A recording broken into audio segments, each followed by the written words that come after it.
The views, comments, and opinions of the following program do not necessarily reflect those of Morris Media Studios, MorrisMediaLive.com, or its affiliates. Listener discretion is advised.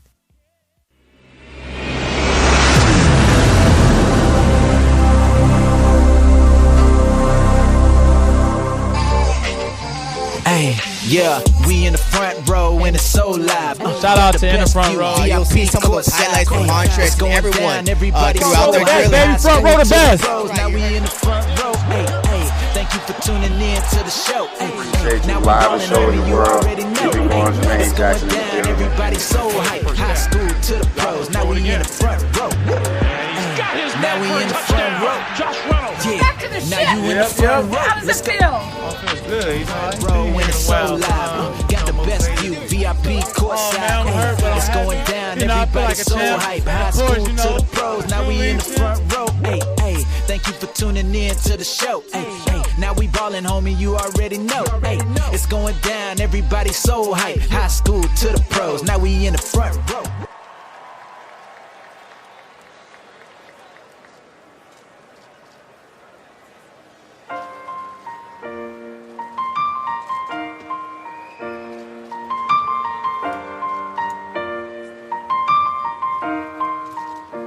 It's been a long day without you, my friend, and I'll tell you all about it when I see you again.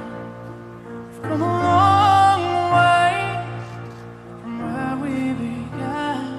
I'll tell you all about it when I see you again. When I see you again. Man, who knew all the ways we grew, good things we've been through, that I'll be standing right here talking to you about another path. I know we love to hit the road and laugh, but something told me that it wouldn't last. Had to switch up, look at things different, see the bigger picture. Those were the days, hard work forever pays. Now I see you in a better place. How can we not talk about family when family's all that we got? Everything I would do, you were standing there by my side, and now you gon' be with me for the last ride. It's been a long day without you, my friend, and I'll tell you all about it when I see you again. We've come a long way from where we began. Oh, I'll tell you all about it when I see you again. When I see you again.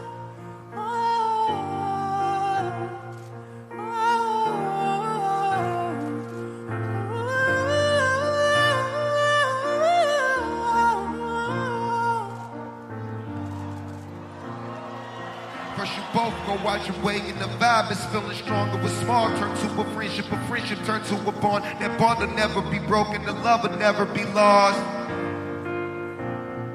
And when brotherhood come first, and that line will never be crossed. Established it on our own when that line had to be drawn. And that line is what we reach when we remember you when you gone.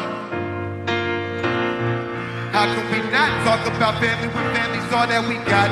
Everything I went through, you were standing there by my side, and now you gon' be with me for the last ride. Let the light guide your way.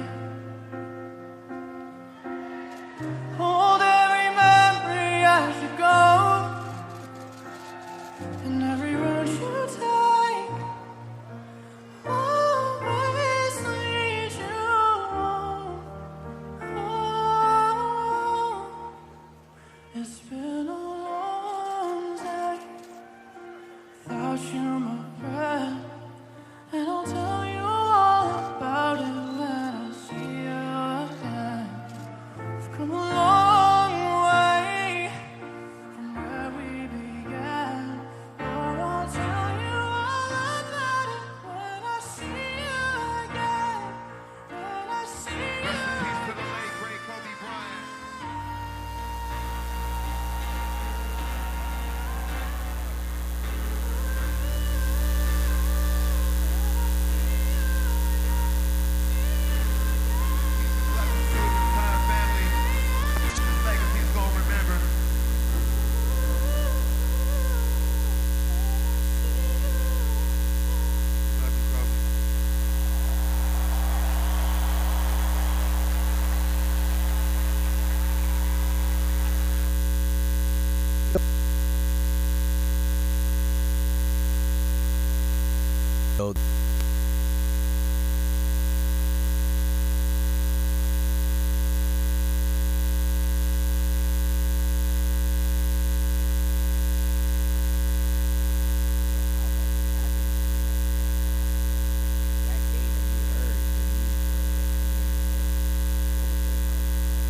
Well, I was on a football field with Dylan, and we were scouting young football players to interview.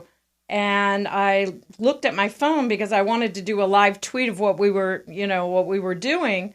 And my daughter sent over a TMZ tweet that said Kobe had died in a helicopter crash. And I looked at Dylan and I said, this can't be right. And I immediately got on Snapchat because I wanted to record what it was that I was feeling. And I was like, please, somebody tell me this is wrong because I can't stop crying. And I couldn't. And I grabbed Dylan and to hug him. He was in shock completely. I was with Greg Biggins, and Greg couldn't even think. Nobody there could think. We had all this media here for the football, and we were trying to focus on the kids. So we all decided just to put it aside until afterwards. And I have to tell you, after we had a great time, we interviewed some really great athletes, and I scouted 3 of the 4 MVPs out of 150 players. And I proved to Dylan I know my shit when it comes to football. But I went into the car afterwards, and I couldn't drive for half an hour. I just sat and cried. And I can tell you, I watched his career from the beginning to the end. And then, and I suffered through that time as a woman. I suffered through that time when, we heard all those rumors about what happened with Kobe and the woman in the hotel. And I had to explain to my 10-year-old what was going on. That whole thing was hurtful. But for me personally, that man redeemed himself, being a girl dad, being a good man to his wife, to maturing. I mean, you got to think he was a high school kid. He got married. He went to the NBA, had all that pressure, but he turned around, looked at his family, started loving his daughter. He started looking at his daughters, and then grew the family. And one of my favorite memories of Kobe is when the Philadelphia Eagles won the Super Bowl, and he was dancing around with one of his babies, so excited that they finally won the Super Bowl. And it's just, he's such a competitor, and he was, he redeemed himself with me. And that's all I have to say. And prophetic things he said at the end of his life on the final years. There was one prophetic thing after another. It was a shock. And like Shereen mentioned, I was with you covering high school athletes and, 8th graders, 2 high school athletes. And we were having a good time. And all of a sudden the news came up and I didn't see it. Shereen made me aware of it. She was like, oh my gosh, did you know Kobe died? And she showed me the article. And I turned to her and the first thing I said was, please tell me this isn't real. Like, please tell me it's a hoax. And then when it was confirmed and it was found out to be real, it was devastating. And I was in shock. I did not. I really couldn't move. Yeah, I did not. Trying to hug him I did not. I was so sad. I did not know what to do. I was in shock, and it took me a while to process. And we continued the event because that's what we were there for. And then I was talking to Fredo as well. And I sent the article to Fredo. I was like, Fredo, did you see this?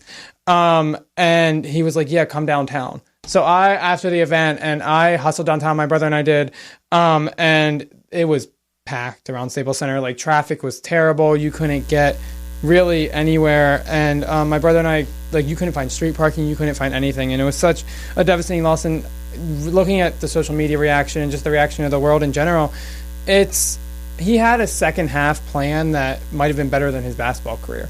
Like, he had so much planned to do with the second half of his... drew so much attention to women's basketball. Yeah, he did. And now, like, I'm trying to remember who tweeted it, but I saw a tweet from an ESPN reporter that said, basically, we'll never know.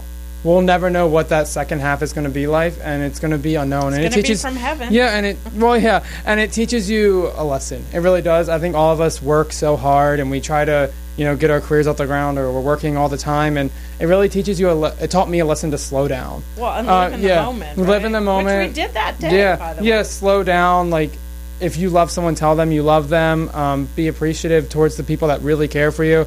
And it really taught me that. It was like, wow, like I always try to go, and I never make time for like, to call the people I love or stuff like that. And the Shaq interview, I know that really, on TNT, well, not interview, but the Shaq TNT segment, he said that. He was like, I work so hard, I go for everything. And he's like, the last time I spoke to Kobe, I believe was his last game at Staples Center.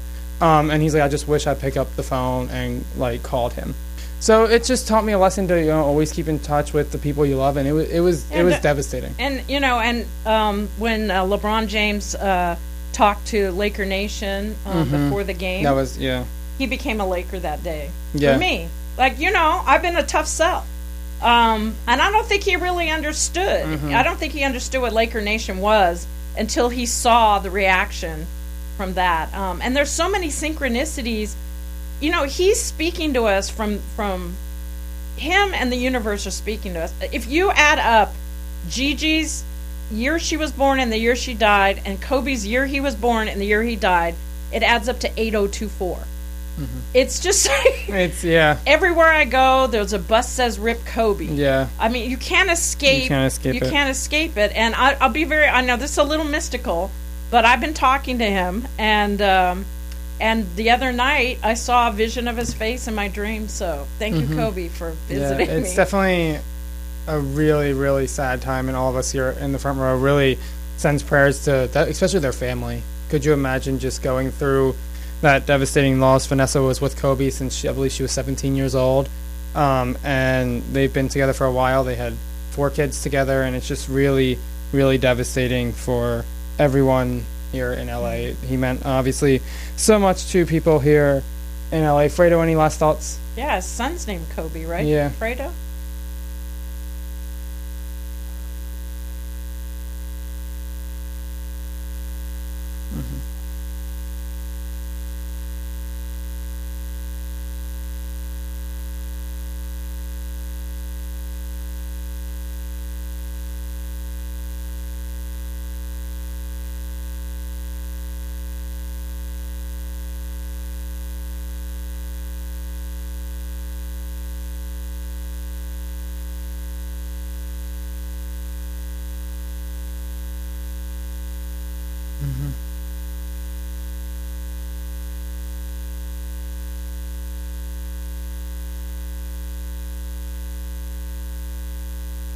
But he had so many hours, though, right? Yeah.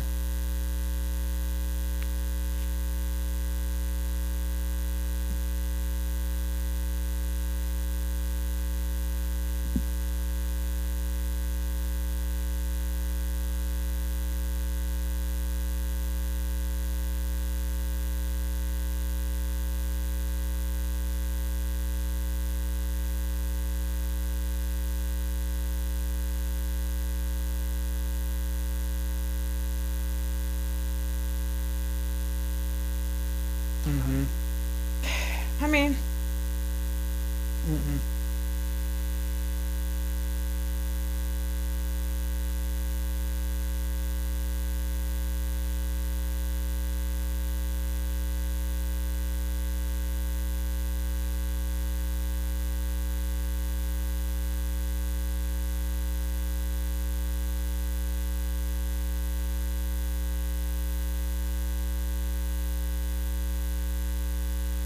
well, I really stick with this. Michael Jordan had his era, Kobe had his era, and LeBron has his era. It's a very different game now than it was before. I mean, I don't think you really can compare, honestly, because they were playing against different people. They were playing different styles. Referees, they rule the game differently. And so I'm happy with more than one GOAT. Me too. I'm not going to argue. They were all terrific. But he's LA's GOAT, that's for sure. It has to be really difficult. I know for you guys, especially both you being, in LA your entire lives, like it's definitely was a learning lesson for me, being like not from LA and then moving to LA, and how much he meant to the city of LA. Guys, we are going to take a break here on In the Front Row. Yeah. Well, the Kobe memes, don't always use them. The 1, 2, 3, 4, 5 rings. I love that meme. Well, yeah. I mean, there's so many Kobe memes out there, Obviously, we are sending prayers to his family and everyone suffering through the tragic loss that really LA has dealt with in the past few weeks. I don't think LA will ever be the same. Guys, we're going to take a break here on In the Front Row. We're going to talk Lakers and Clippers coming up at the trade deadline, or after the trade deadline, I should say. We'll be back in just a moment. Hey, yeah, we in the front row and it's so live. Got the best view, VIP courtside. Hey, it's going down, everybody so hype. High school to the pros, now we in the front row. Hey, thank you for tuning in to the show. Hey, now we ballin', homie, you already know. Hey, it's going down, everybody so. And we are back here in Los Angeles, Morris Media Studios. Myself, Fredo Cervantes, and I just want to go ahead and again let you guys know.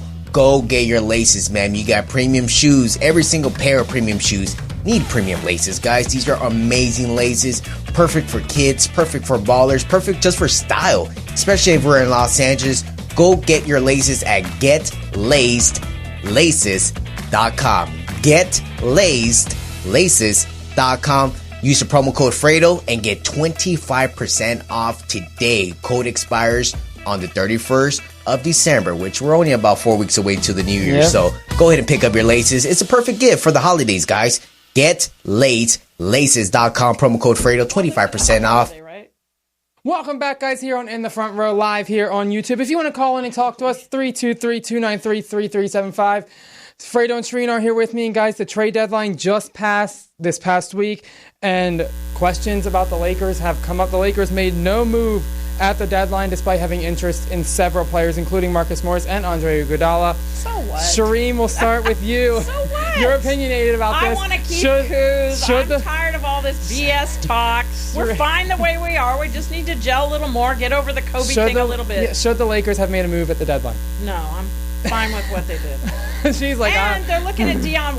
Just news just broke. Mm-hmm. They're looking at Dion. There's plenty of free agents out there that are hungry, that we don't need to spend a whole lot of money or trade away any assets for. Believe me, for every NBA player, there's 1,000 players that want their position. So, no, I mean, I have a perfect person that they could get. Well, Shereen's like, she's invested. I got a number of Arizona Wildcats today, All right, also, Fredo, we've been talking a while about Kyle Kuzma, and if the Lakers were going to move Kyle Kuzma before the deadline.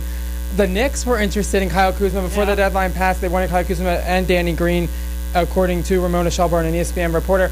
Fredo, the time has gone. Kyle Kuzma will remain a Laker at least for the rest of the season. What are your thoughts? Should the Lakers have moved Kyle Kuzma?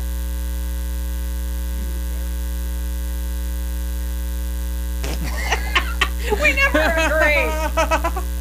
Who's the new GM of the Knicks, too? Kuzma's agent.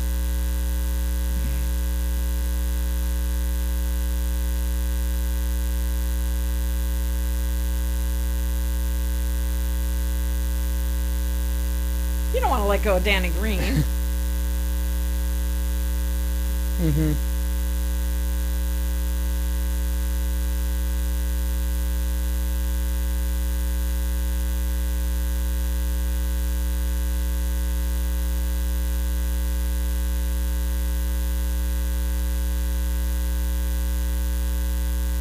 Mm-hmm.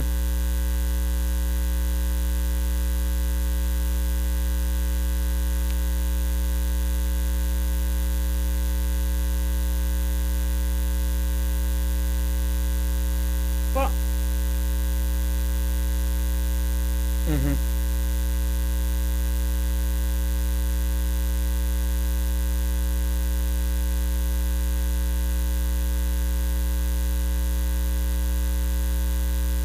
Well, I think with Kyle Kuzma, I think his inconsistency has been a problem all season, but he has 8 of his last 10 games.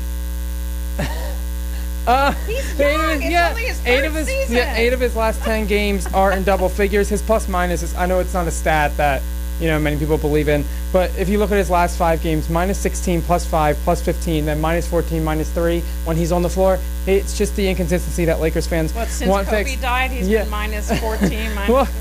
He's been up and down, and that's what you get with him. The Lakers reported, obviously, they believe in their team's chemistry, and they were hesitant to make any major moves at the deadline. Now, looking forward, you mentioned the Marcus Morris deal. You can't go on without saying that the Clippers did Isaiah Thomas a dirty. Yeah, we will get into that, but I want to know from you, Shereen, which one was better at the deadline? The Clippers move or the Lakers no move? I mean, they screwed over Isaiah Thomas. Mm-hmm. I mean, they're not winning necessarily. The Clippers aren't doing that great. Even when Kawhi and PG are on the floor, they're not playing that great. So the Clippers needed to do something. I don't know if it's the right move for them or not. Mm-hmm. I like the Lakers staying together. They had some trauma, a major trauma, and I think that I just don't think it was. I mean, you don't want too many changes when you just lost, Kobe. So I think they're going to pick somebody up. I think that, like I said, there's a lot of free agents out there. They almost got Darren Collison, but he decided he didn't want to come back to the NBA. Mm-hmm. And, but there'll be somebody they can pick up. I think so. And I think with the Clippers, I think a lot of people, if you read a lot of reports, are saying it put the Clippers ahead of the Lakers, making them Morris deal at the deadline. I'm just saying what I'm reading and then online. Somebody will get hurt, and then, That's true. Morris definitely adds wing depth. You mentioned that Paul George and Kawhi Leonard, it's a lot to fit in, but I think the Clippers already at the time of the trade had the highest scoring bench in the league. I think it just helps them, add to that depth. And me. Smart to keep Montrez. Yeah. You're going to get rid of Montrez? That would have been bad. Stupid. Morris can play both forward positions, and he's a good defender. So, you're adding somebody who is a good two-way player, and I know I've said on the show before, I really do believe in two-way players, so I think you're adding someone like that. And I think Isaiah Thomas, they kind of just let him out on the wayside. Fredo, I do want to talk to you about something, and it doesn't have to do with the trade deadline, but it has to do with all-star selections, because I know we've been talking about this all week, or all 3 weeks. Yeah, coming up to so when we've had our mini vacation from the show here. The all-star selections were announced, both starters and reserved were announced. Do you think the rosters were correct, or do you think there were any all-star stubs? I mean, according to me, there were no snubs. The people that got in, they got in it because they proved it all year long since the season started. Not Devin Booker? Devin Booker, I heard Devin Booker out there, but I mean, his team is what? I mean, second to last place in the West. Does it matter though? I mean, it kind of does. I guess you kind of have to be someone in the winning. But Brandon Ingram got selected, didn't he? And his team's not winning. Better than Devin Booker this year, right or wrong? I'm sorry, I didn't hear. Well, Brandon Ingram didn't get chosen, and his team's not winning. Somewhat. Trae Young got chosen, and his. I know I've put this. Trae Young's exciting though. He is. I think he deserves it. And isn't it a popularity contest anyway? I think the starters are selected by the fans. I think Bradley Beal was a snub, and I know you disagree with me, but I think if you look at Bradley Beal averaging 28.6 points per game, 6.36, you could go on with stats all day, and that's obviously stats aren't the telling number. But I agree with what his agent came out and said after. He said first he said, quote, "The idea of the All-Star Game is to reward the very best players, and Brad made a decision this summer to be loyal to a franchise. He could have made the choice to be a bandwagon jumper and just go on and join a higher level, and he would have been guaranteed in the All-Star Game." I agree with that. I think that they focus too much on winning teams instead of choosing the best 24 players to go represent. And then he went on to say, there's a reason why the players voted him number 2. The players know, and these coaches, if they're being honest, there is nobody in the Eastern Conference other than Giannis that they had game plan for harder than Bradley Beal.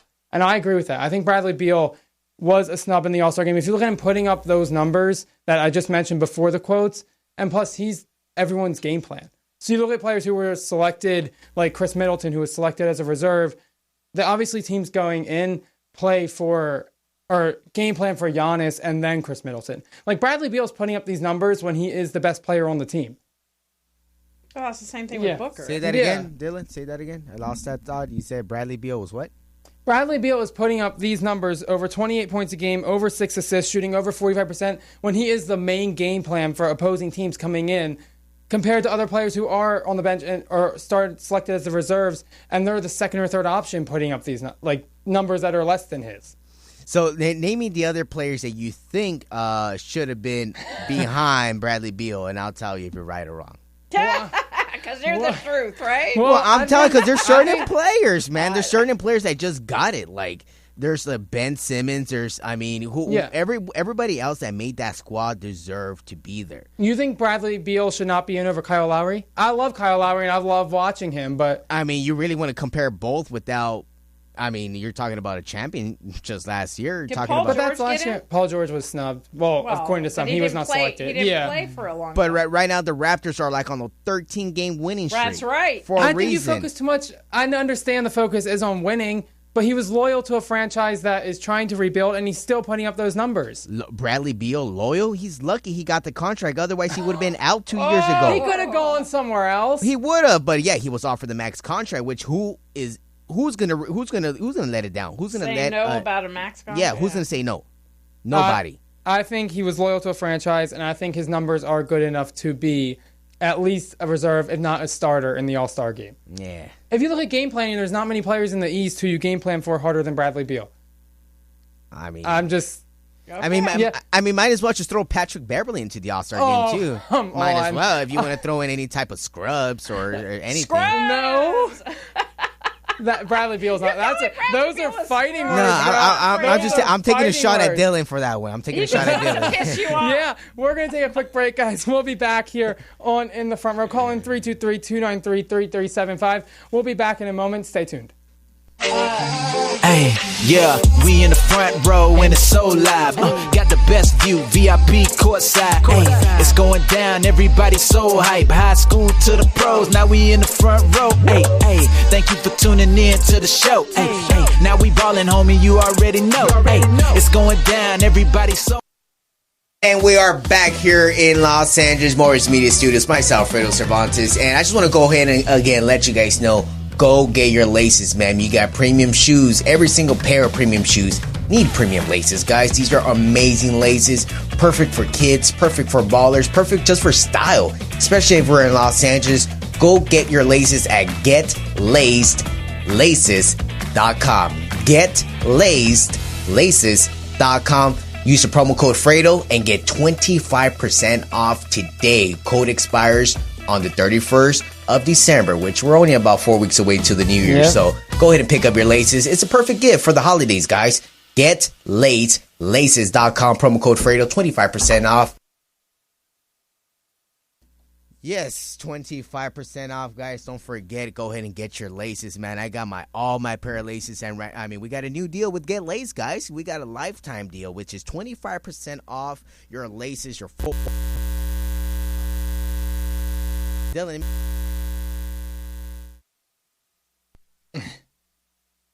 Yeah, sure, Fredo. Guys, the Super Bowl was this past weekend, or last Sunday, I should say, and the Chiefs beat the 49ers, but many people were blaming Kyle Shanahan for the loss because of obviously things that happened when he was the offensive coordinator of Atlanta, and now the Niners were up for most of the game, and then the Chiefs, Patrick Mahomes, came back and won the game for the Chiefs Super Bowl the first time in a while. Fredo, my question to you is, did the 49ers win this, or did the Chiefs win the Super Bowl as much as the 49ers lost it? And we're having some issues here on the set. So this is live television, y'all. I'm going to ask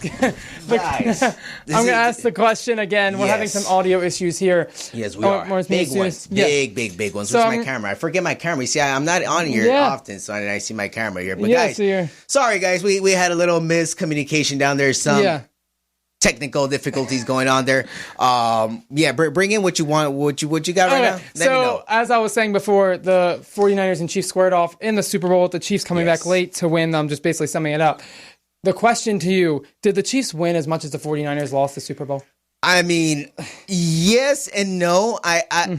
I think that I brought this up a while back ago. I'm not sure if you remember. I talked about Jimmy Garoppolo. I said that the San Francisco 49ers are very talented. They're a very great team, but they're just too young. Jimmy Garoppolo, I know he got it, but I don't think he really got it all yet. And just yet. And we saw that on Super Bowl Sunday, last Sunday.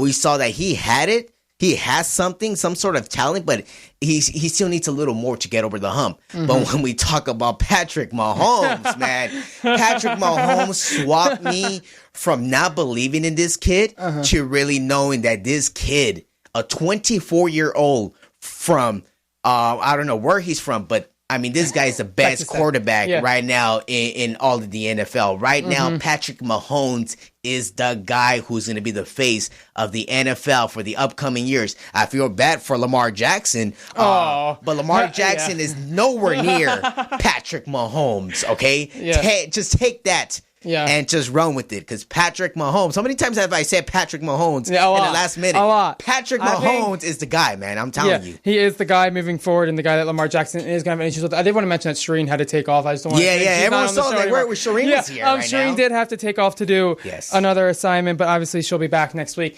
I think if you're the best running attack in football and you're up that big, shouldn't you be comfortable doing what you do best? If you're Kyle Shanahan, that's my question. Shouldn't you be comfortable doing what you're doing best? I think if you have a 10-point lead late in the third quarter, you should be able to manage the clock enough to win it. Obviously, Patrick Mahomes can score in less than 2 or 3 minutes of drive. Of course. Obviously, I mean, he was down. Thing. Did you see how much he was down with 8 minutes? Let's be honest. Patrick Mahomes had a terrible 3 quarters. Come on. Throwing a few interceptions. And that fourth quarter came around. He knew the ring was on the line. He showed you the talent of what he is built for and why he is the best quarterback in the NFL. And I told you the Packers should have been there. Now, whoa, wait. Let's not let that slide by either, Dylan. You did mention that the Packers were going to win it all. It did. But Aaron Rodgers did choke. Yeah. He choked big time. He didn't play at first half. That was his problem.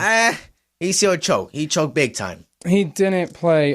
He was eating too much cheese. Oh, here we go. Too much cheese. He didn't play a first half. Fredo, before we go, I want to talk some college basketball. Talk it. Yeah. Hey, and lucky Shereen walked away. Yeah, because my UCLA just beat down the Arizona Wildcats last night. She knew when to leave, right? Yeah, she knew when to leave. Bye, Shereen. And she's probably going to get you for that later. She's going to get me. She'll watch this back and she's like, God damn, Fredo. She'll be like, what are you doing, Fredo? Obviously, college basketball, there is, I believe, 5 or 6 weeks left until Selection Sunday. It's an exciting time. It's a wide open field. Baylor has emerged as the new number 1 team in the country. Is there another team you're watching out for besides Baylor? In basketball world right now, I've been keeping my eye close. Of course, you can never count out on Duke. And I did see Baylor. I did see Cal. I saw Michigan State. Very impressed with Michigan State. Michigan State is always in the hump, somewhere in there. But everybody else, it just seems it's going to be a mixed year. It's going to be a mixed year where you see too much talent. I know we're just about a month away from March Madness, the best time of the year for college sports. It's going to be very exciting. But who knows right now? I think it might be a little early to kind of tell a little bit. Yeah. But who do you think right now? You said Baylor, right? Well, I said Baylor's the clear they are ranked number 1 right now, and they are the clear number 1 in America's eyes. I think you have to watch out for Seton Hall. And I was telling you guys this briefly before in the past episode, and we don't have a lot of time to discuss it here. But if you look out for Seton Hall and Miles Powell and what they're doing, let me just read you Miles Powell's stats. He's averaging he's averaging 21.9 points per game, 4.8 rebounds, 2.3 assists. He's averaging more points on the road. He's averaging over 23 points on the road. And if you look at ranked teams they've played this year, against Michigan State, he dropped 37. Against Oregon, 32. Butler, 29. These were all teams in the top 11. He dropped 19 when they just beat Villanova. And obviously he didn't play against Maryland, and the Seton Hall team still won. I'm just saying, Maryland was in the top 10. I believe they were number 7 of the time of Seton Hall's feet. I'm just saying, watch out for Seton Hall. They have tournament experience. Miles Powell has been to the tournament. Seton Hall has been to the tournament the last 4 seasons, but they've obviously gone out opening weekend. I think you better watch out for Seton Hall this year, and I think they can make a run to the Final Four. You better watch out. If not, national championship contenders, because I think if you look at the teams they played this year, they're 3-2 against teams that are ranked in the top ATP poll. Their losses are to Michigan State and Oregon, who are 2 very good teams and in the mix for the championship. And both losses were very close. That Oregon game, they should have had. And if you look at the way Miles Powell leads the team, when they need him, he steps up the most. Against DePaul a few games ago, he scored 11 straight points late to seal the game. So I think in March Madness, you need that one player who can hit shots at the right time. And I think that is Miles Powell for Seton Hall. I think Miles Powell should win Player of the Year I'm just saying. Well, let's see what happens. I'm just throwing that bone out there, but just watch out for the Pirates. Yes, obviously we have to wrap things up here on In the Front Row. But good thing. Yes. But before we go, I want to mention one quick thing, which was a big major news, very exciting in the sports world here in Los Angeles, which the Los Angeles Dodgers made a blockbuster deal, guys. Blockbuster deal. Another one with the Boston Red Sox. In this case, we having all-star outfielder MVP from the Boston Red Sox and Mookie Betts, as well as his fellow teammate, another all-star and starting pitcher, David Price, coming their way out to Los Angeles, which is very impressive. You know, shout out to Alex Verdugo, my Mexican pal, going back to Boston over there, and as well as some of our other guys, and Down Jeter as well, going out there. And, you know, a couple of our players went out, as well as Jock Peterson, going down to the Anaheim Angels. Just a lot of moves, but this move, I really respect the organization now. I kind of felt like they gave out and during the winter meetings this year. They didn't do any moves, they didn't sign any major players. They were just very quiet till we're only 3 days away from spring training, guys. 3 days away from spring training, they make this major move, bringing an MVP to this squad, which is very impressive, very great year. And I'm just excited. I was very down after the year that we had last year, got eliminated in the first round. Nationals won it all, though. Yeah, the Nationals won it that year.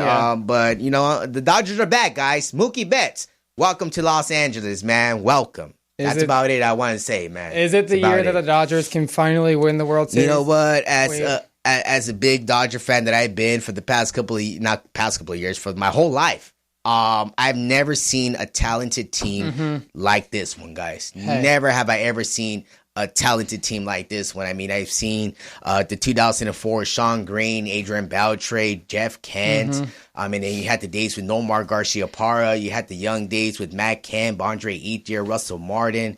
Then you had Manny Wood, Manny Ramirez that came down. You have so many different players that came throughout the time. But this team this year, it's a wrap.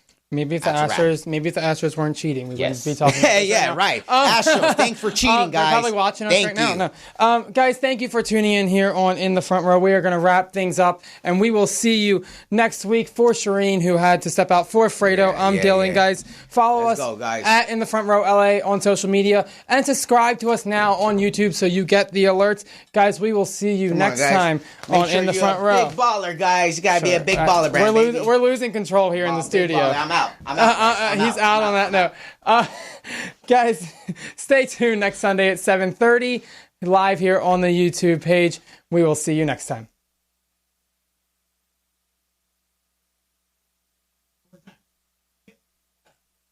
End it? Oh.